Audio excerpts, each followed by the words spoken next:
All right, let's get into our next discussion for the day. One governorship seat, one party, but two governorship candidates. That's the imbroglio, if you have to put it that way, the ruling All Progressives Congress has found itself in Rivers State. The candidates emerged in parallel primaries conducted by two factions of the party on September the 30th. A faction of the APC, loyal to Magnus Abe, senator representing Rivers Southeast, adopted direct primary election, while the faction loyal to Rotimi Amechi, Minister of Transportation, went for indirect primaries. Yeah, Abe's faction produced him as the governorship candidate, while the Amechi-led faction produced Tony Cole, former executive director of Sahara Group. Now, the National Working Committee of the party adopted Amechi's man, Tony Cole, as its authentic governorship candidate in Rivers State. But a high court in Port Harcourt on October the 10th nullified the nomination of Tony Cole as APC's Rivers State governorship candidate. The court also declared that all actions taken by the Ojukaye Flag Makri-led executive of the state APC has been set aside. But counsel for the APC, Onyekwere Asunda, vowed to appeal the judgment, stating that the court erred by assuming jurisdiction over the matter. How will the APC resolve this issue, as today, October the 18th, is the deadline for the substitution of candidates?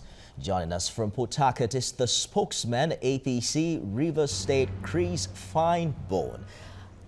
Thank you for joining us on TVC Breakfast. Are you worried about the deadline, which happens to be today, for your party to field a candidate in the gubernatorial election for 2019? No, I'm not. We are not worried at all.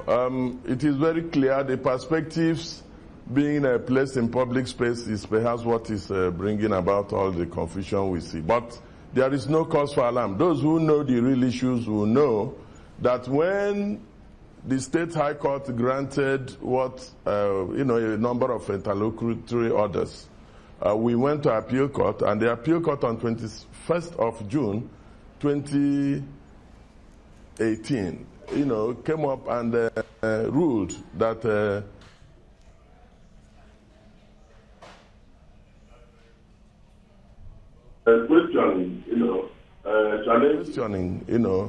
challenging the jurisdiction of the lower court to hear the matter. All of those things were pending, but unfortunately the court went ahead to rule that, talking about the status quo of APC in Rivers State. And so these are things pending. Even they themselves on the other side have an appeal at the Supreme Court challenging the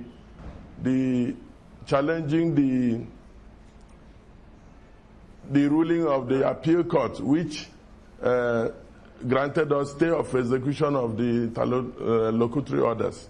And therefore, if all of those things were pending, but more importantly, the jurisdiction of the lower court to hear the matter, the lower court shouldn't have gone ahead to give judgment. And so all of those things are outstanding, and we believe those who have a grasp of this matter know how it will end, God willing. And therefore, we are not worried at all. What is happening is that some persons have problem, within the party, and they believe that having lost the argument in the House, the best thing is to run to the market square, which is the media, to present very wrong perspectives. So we are not worried. All right. I wouldn't want to preempt anything that is already in court as to how things are going to play out, going forward. That is to one side. But let's come to the issues within the political party. The differences and the issue of faction and all of that didn't start today.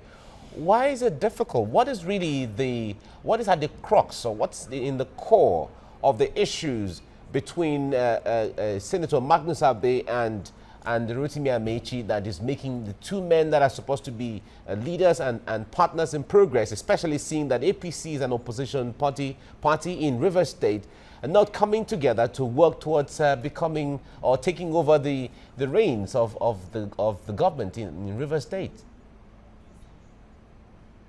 I think it would be a little unfair to see or talk about factions in Rivers APC.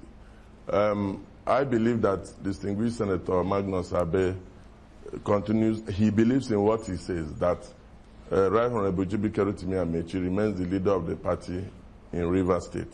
And therefore, it's a misplaced thing to begin to talk about factions led by him and another by the Right Honorable Jibike Rotimi Amechi. That is out of it completely. The issue is that, like you all know, it's in public domain that the distinguished senator with some other leaders of our party nursed the idea of running for governorship in Rivers State. But the leader of the party, that is the Right Honorable Jibike Rotimi Amechi, felt that it was too early in the day, that the party should be rebuilt properly before issues of ambition will come in.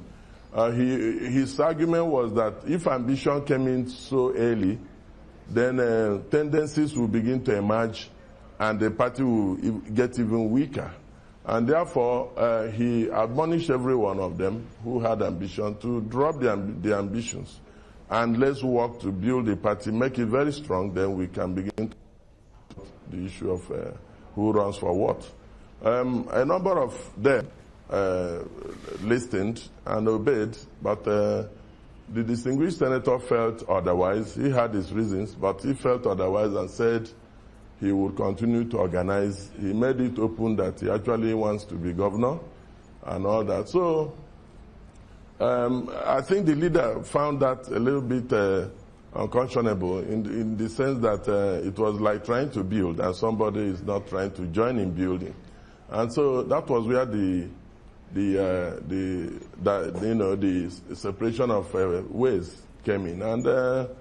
And along the line, leaders try to intercede, and everybody tries to help to make sure we had one cohesive party. But the insistence of the distinguished senator to go ahead continued to be the major problem that drove a wedge into the attempts that were made to bring the party together. But at the end of the day, we are where we are now, and nobody could do anything. And so no party is run by common sense. Parties are run by laws, a set of rules and regulations. And so we've gotten to the point where candidates will have to emerge, primaries will have to be held and all of that. And that is what has happened. And most of the process, over 80%, is not done at the local or driven by the local chapter of the party. It is driven by the national leadership of the party. Just like they gave a directive that, look, you're going to go, every state will have to go check their peculiarities, check their contradictions, and come out with a choice of primaries, either direct, indirect, or consensus as outlined in the constitution of the party. And we sat on the 6th of September, agreed that indirect will suit our peculiar circumstances here. And that was communicated to the National Working Committee, who in due time published the mode of primaries for all chapters of the party across Nigeria. And ours was indirect. And so on the 30th, we held indirect primaries in Rivers State. And we did not just hold it. The National sent a team led by retired Colonel Jafar Issa, who led a team of, I think, 9, that came and organized a transparent indirect primaries here. And the result emerged before midnight of that 30th. And the result was, subsequently communicated to the national headquarters of the party. And they upheld it. And so I think for the national to send a team to conduct that indirect primaries, even if they had earlier published that Rivers State was due for or has adopted indirect primaries, means that all other efforts by others should have come to an end. For anybody to say he went ahead to conduct direct primaries, that person should be on his own or her own. It's all right. For anybody to say, no, we took a consensus mode, that person should be on his own or her own. So that is the situation we are in now. We did what the national directed and we filed back to national. If anybody has issues, such a person or group of persons should take such issues up with the national leadership of the party. It's all right. Numbers, they say, count when it comes to an election year like this. It is common knowledge that an entity divided against itself will not stand, coupled with the fact that Rivers State needs someone, a leader that can bring all dissenting, and divided parties together. What is your party doing as regards this? Because when you watch both sides, they seem to have a huge number of people following them, and those numbers would matter no matter how everything works out. What's been done to bring all those dissenting voices together and unite along these lines? I believe that the party in Rivers State has its doors and windows and everywhere open for all kinds of negotiation, and therefore nothing is closed. Foreclosed. At any point we could come together. People will see reason and see the futility in engaging in certain exercises and decide to come back. We believe whichever way matters have been settled in the past, especially within the political milieu, such a way would offer itself this time. And I believe that all parties are open for that kind of, at least we are. I don't know about others. We are open for negotiations, for peaceful talks in order to have one cohesive house. All right, going into Chris, the 2019 election. That yeah, I Chris, can assure you. As we round off generally, how, in your own analysis and assessment, how do you think this is going to impact the victory or otherwise of the APC in the 2019 governorship election? Well, it's not going to have too much impact because at the end of the day, we believe that we would find a common ground, we will run a common course, and therefore, next election in the barely 4 months from now, it's not going to really have much impact on us. In any case, politics, that is the way of politics. At some point, you are bound to have this kind of situation because political party politics is about contentions for power and all of that. And so when you see some of these things, people overblow them. People blow them out of proportion so easily. We believe that this is something that will settle at the end of the day, and it will not have much impact, if ever it does have any, at the end of the day.